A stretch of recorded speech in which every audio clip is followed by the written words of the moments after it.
বর্তমানে supreme court রয়েছে দিল্লিতে, কিন্তু কখনো যদি প্রয়োজন হয় যে সুপ্রিম কোর্টকে দেশের অন্য কোথাও স্থাপন করতে হবে বা দেশের অন্য কোথাও সুপ্রিম কোর্টের ব্রাঞ্চ খুলতে হবে, মানে ধরলাম যে উড়িষ্যার ভুবনেশ্বরে সুপ্রিম কোর্টের একটা ব্রাঞ্চ খুলতে হবে, তাহলে সেটা কি করা যাবে? হ্যাঁ, যাবে।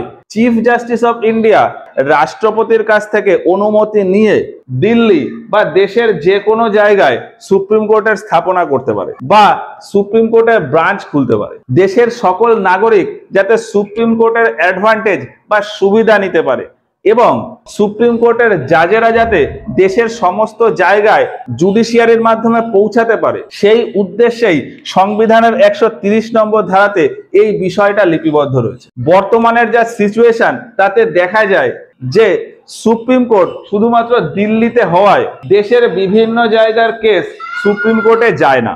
যেমন সুপ্রিম কোর্টে বেশিরভাগ কেসই যায় পাঞ্জাব, হরিয়ানা, রাজস্থান, মধ্যপ্রদেশ, উত্তরপ্রদেশ, উত্তরাখণ্ড এইসব জায়গা থেকে। সাউদার্ন ইন্ডিয়া বা ইস্টার্ন ইন্ডিয়া বা নর্থ ইস্ট ইন্ডিয়া এই সব জায়গা থেকে সুপ্রিম কোর্টে কেসের পরিমাণ খুবই কম, কারণ এত দূর থেকে সুপ্রিম কোর্টে যাওয়া খুবই সময় সাপেক্ষ, অনেক অর্থ সাপেক্ষ এবং জাজেদের তুলনায় কেসের সংখ্যা বেশি হওয়ায় অনেক সময়ই জাজেরা হিয়ারিং এর জন্য নেক্সট ডেট দিয়ে দেন।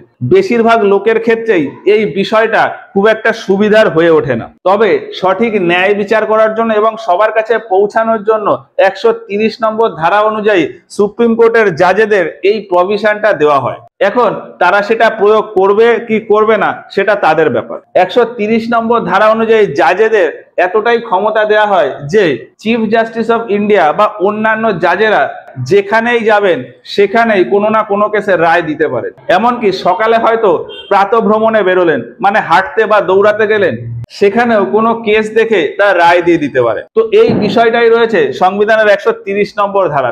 আশা করি এই ধারাটা বোঝা গেছে। ভিডিওটা কেমন লাগলো আমাদেরকে কমেন্ট বক্সে জানিও। এর পরের ভিডিওতে আমরা সংবিধানের 131 থেকে 136 নম্বর ধারা পর্যন্ত যে বিভিন্ন বিষয় অর্থাৎ অ্যাপিলেট জুরিসডিকশন আর অরিজিনাল জুরিসডিকশন বিষয় আছে সেটা ডিটেলসে আলোচনা করব। তো আজকের মতো এই পর্যন্তই, দেখা হচ্ছে এর পরের ভিডিওতে। ধন্যবাদ।